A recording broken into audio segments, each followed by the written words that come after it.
We're going to have a little bit of a shorter class today because I spent about 30 minutes showing photographs of our trip to Wyoming. And now that I've done that, I think I should have recorded that. You'd probably find it interesting. So that was probably a mistake not to be recording.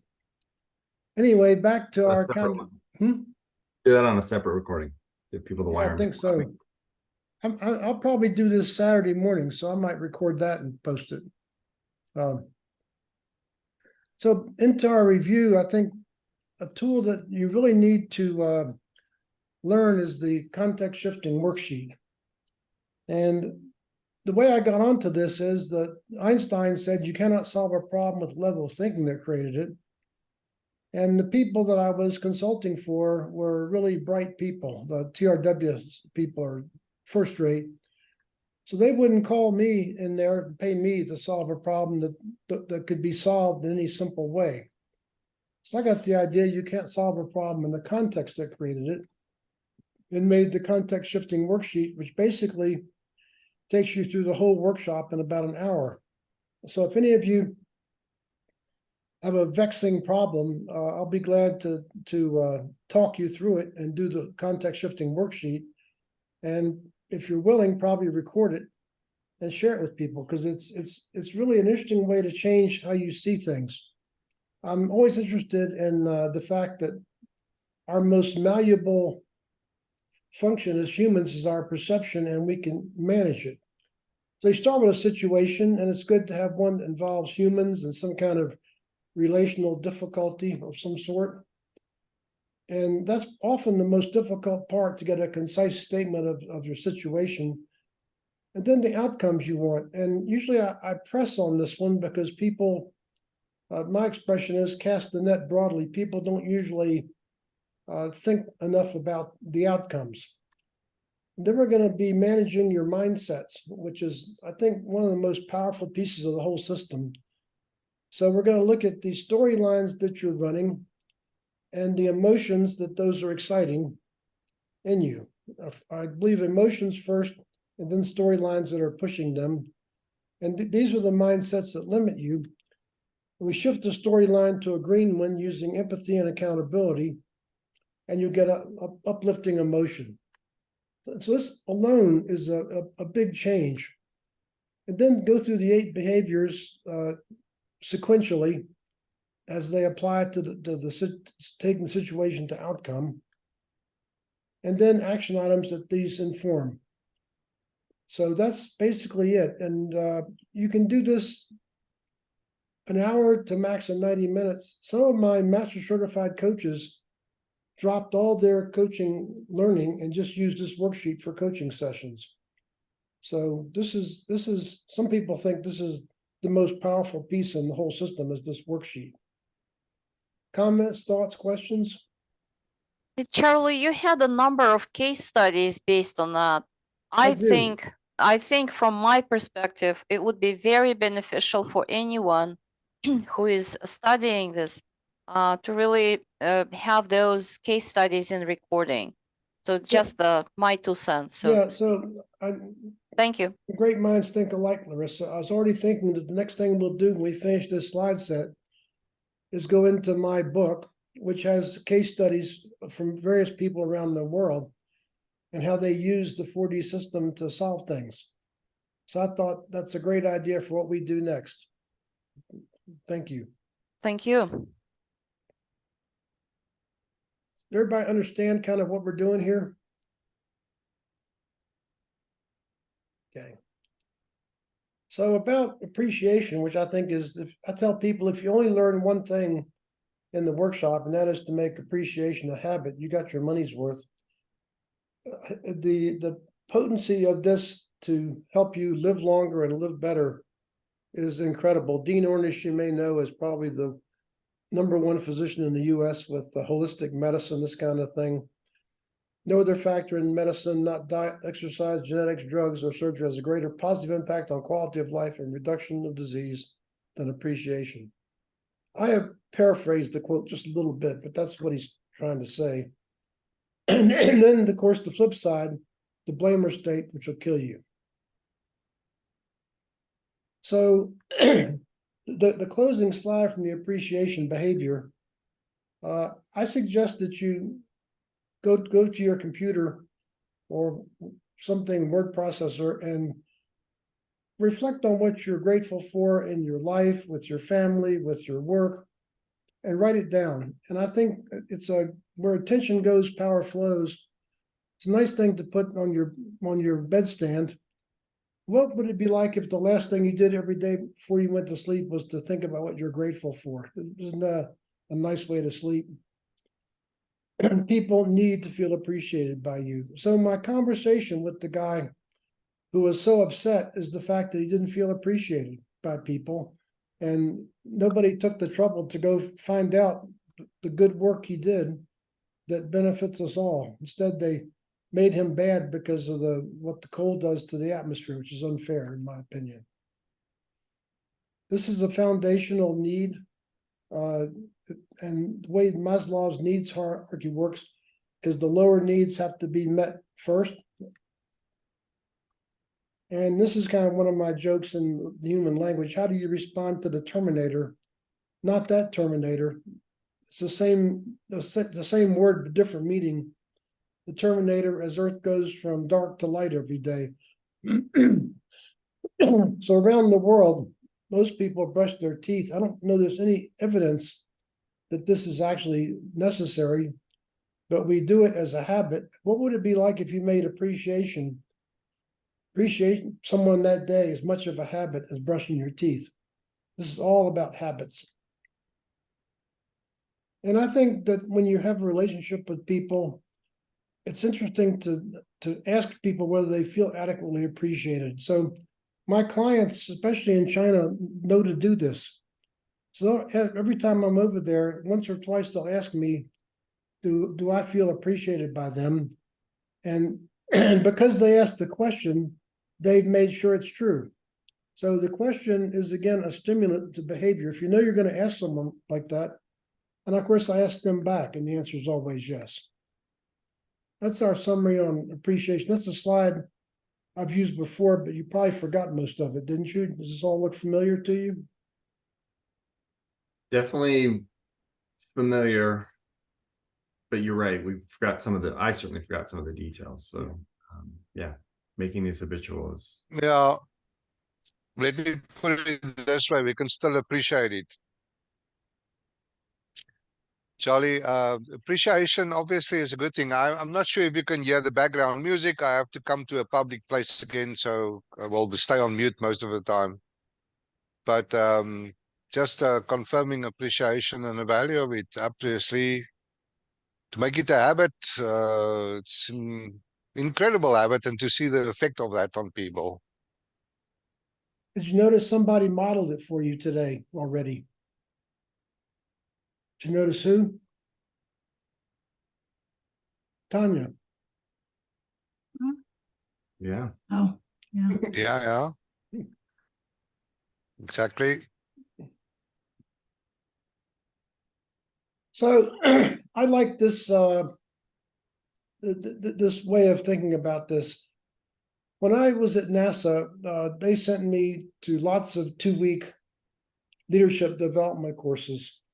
It was always skills training. They never taught attitude. They didn't know how. And what happened is that I would be in these classes, and they're taught by academics, people who are thinking about these things, but never worked in a real business organization. Most of them, I'd say almost universally, never worked in a business organization. These are their things they dream up in their mind, and they're very compelling. I took notes and thought about it, and when I came back to work, we're going to do these things at work. Well, my staff knew this was going to happen, so they organized to a phalanx of opposition to anything new, because they knew if they could resist these changes for 2 weeks, I'd forget about them. And sure enough, I did. And what this is about is context. The context of the training room with 24 strangers for 2 weeks. These things sound great. When I brought them back into my workplace, people had no use for them, didn't understand them, didn't want them. So I think that's one way to do it. And I think it was the net benefit from that. All that money was almost zero. or you can use the 4D system with the suite of online tools, workshops, context shifting worksheet, change the social field and change everybody at once. So metaphorically, this is like sending me off by myself, changing me. I come back into the context of the social context of my division, and the stuff didn't fit, and people knew it and didn't want it and resisted it. So comments or thoughts? Brother, what's HNBT? I'm not. Massive Bill's Teams, the book. Oh, yep, got it. Thank you. So we didn't really do this too rigorously because you're not a work team, but at this point, I would explain what happened with the work with the proposal team. This is really interesting. The customer selected them for the contract despite a higher probable cost and a similar technical score. So legally, they should have picked Lockheed Martin, but they picked TRW because these methods made them want to. They couldn't debrief the thing very well. Their lawyers had a hell of a time with the briefing, but in the end, they stuck to it, and the 4D system worked. The confirmation bias made, what I did was I helped them modify the customer's mind so the customer would decide they wanted them, just like it's normal humans. Once you have something you want, you build the evidence for what you want. So even though they should not have picked them, they did. So this is the power of this system of thinking. Comments, questions? Charlie, just very quick suggestion, maybe just for me, but if you would take away this wonderful layer with a smiley face and a thumbs up out of the slide and have a copy, so we can see the text behind it. So that would probably be helpful to some of the participants. So we in the workshop, if we did it like all in the 2 or 3 days, we would have done this with this example of the proposal team. And then we would have done it in parallel with something in their workplace. And because they're all in the room and it's something they care about, they would have done it more vigorously than we did. We did not do this part very rigorously, but it is the context shifting worksheet. And so just to go over it real quickly, a situation, they're in a tough competition for $1 billion contract, they must win and they're losing. The outcome they first wanted was to win. And I said, is that all you want? And they said, no. If you thought about it, while they want a good contract, rewarding work experience, a fair profit for their company, and sane lives. So this is the beauty of this, that this is all they're thinking about. But then when you probe them a little bit, they go further.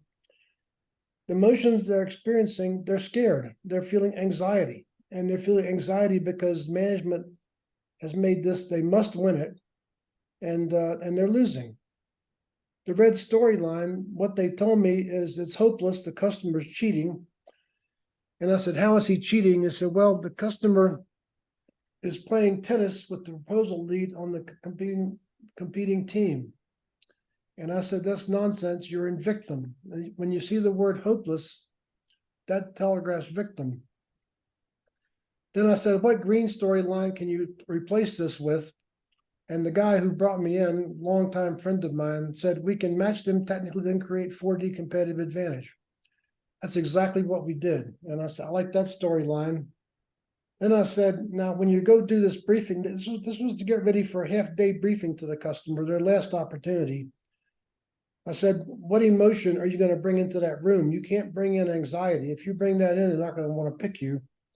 I said, we can bring a glad group emotion, excitement. And I said, do you need my help to do that? And they said, no, we can do that. I said, fine. Then we went through the appreciation module, and who needs to be appreciated for what? And their first answer was nobody for anything. And I said, wait a minute, I knew something about this. I said, you're going to go into this room and ask them to pick you for what's probably going to be a 7 or 8 year relationship to build and operate this telescope. And they're not going to feel any appreciation from you. So I said, what about the competitive process? They said, oh yeah, they did it really well. It's fair, confident, even-handed. So I said, what you're gonna do in this briefing, you're gonna have this teed up in your mind, and at some appropriate moment, you're gonna appreciate them, and you're gonna do it authentically, because it's true.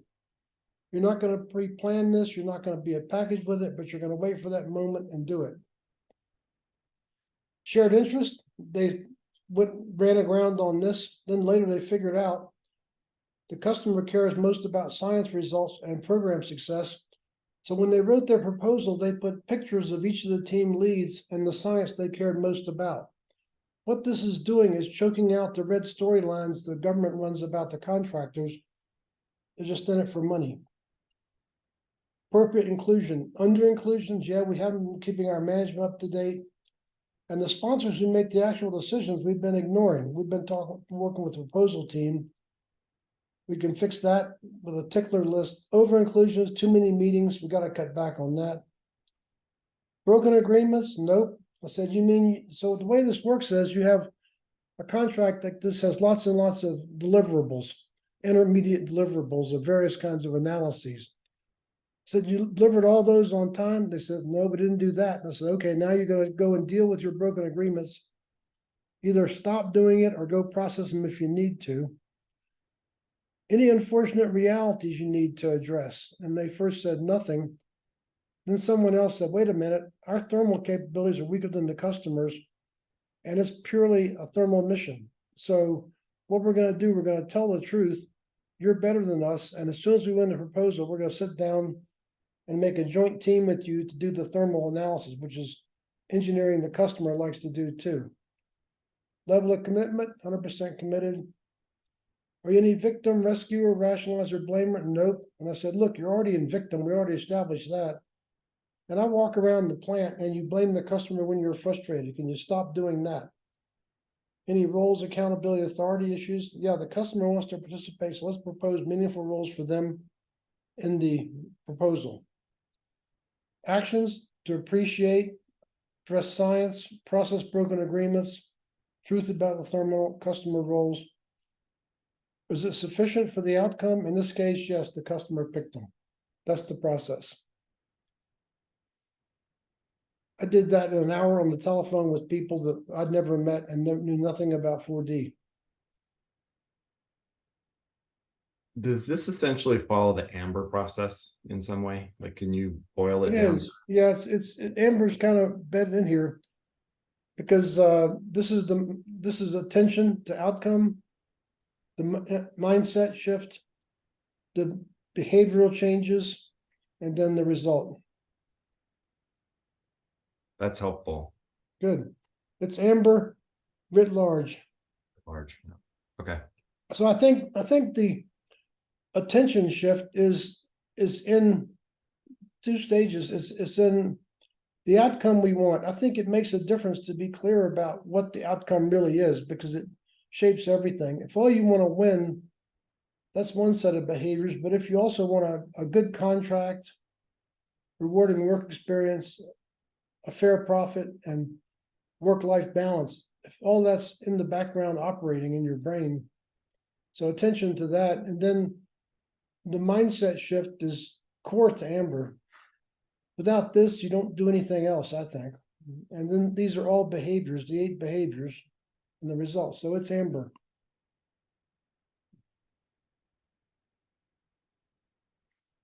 I should probably put that on as an overlay of this, that is Amber again.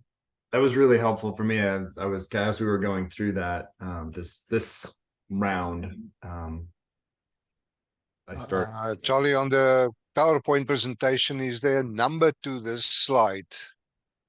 There is Because a I think number. there's a lot of slides in that one. Let's see what the next slide is. It's 631. 631. Okay, thanks. So I asked them to, in the workshops, asked them to name so if you go scuba diving, you're required to have a buddy. And I said, write the name of a buddy that you're going to use to help you monitor your behaviors going forward. And follow through, like the follow through on a golf swing. And then write a tag update that you're going to get with your buddy and do the things you said. Because they come out of this with that worksheet with them taking action. They've got this same worksheet in parallel for their own thing. This is the generic one. They've got their own they made in the workshop for the situation their team is in. And so they've got actions just like these have actions down here. They've got actions to do. So get a buddy to make sure you do it. And then here's a little brief history of 4D. But started at CU. Ernst & Young was the first client. I'm going to go this quickly so we sort of end on time. A big breakthrough was this enormous NASA contract. And then China, this 100,000 people have done this work for sure. And hundreds of the dashboard's been used in 75 countries. Electricity de France understood that this was, I'd like to negotiate 2 or 3 minutes extra with you folks so I can finish this. Is that okay? Hey, I have to go. I have a hard stop. Okay, then it'll be in the recording, but so the head of the company contacted me and I flew to Atlanta to meet him. And he saw that there was a lot of parallel between nuclear reactors and NASA, mainly that failures are disasters. So they put this in, he brought a team over and toured the NASA centers to see how they're using it. And he put this into their nuclear plants. And as far as I know, Ann Kachet's still working with them. Lloyd's of London did a lot of work. I met them in Dubai. A British company brought me over there. In Ball local companies. This is interesting. I worked with an Australian company that was helping rebuild the Hong Kong subway. And in Siberia, I've done workshops in Siberia with a company called Erflog, a Russian company. And China Telecom, I've done a lot of work with them. 1 million employees. So this is kind of the things that stick in my mind as the breadth of the application of this. So I invite people to email me if they want. The website's not there anymore. We put it up in Russian thinking that was a good idea. Then the invasion happened. And Native American wisdom, Native American chief was teaching his grandson about life. A fight goes on inside me, he said. It's a fight it's a terrible fight between two wolves. One is evil. He is anger, envy, sorrow, greed, arrogance, self-pity, guilt, resentment, lies, and ego. The other is good, with joy, peace, love, serenity, humility, kindness, empathy, generosity, and truth. The same fight is inside you and every other person too. The grandson said, then which wolf will win? The old chief replied, the one you feed.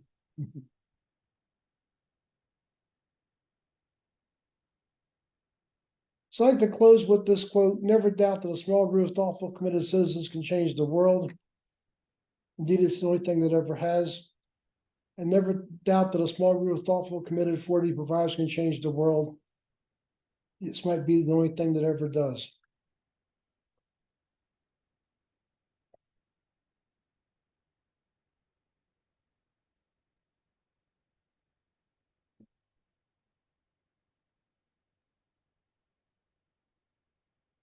There it is.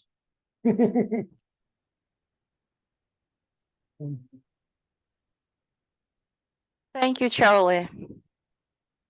Thank you. I got to run as well. Yep. Thank you, Charlie. Thank you all. I can't say thank you enough for what you do for us. Thank you. Have a great week. Bye-bye. Thank you. I'll see you guys next week. See you Yeah. next week. See you next week. Bye-bye. Bye-bye.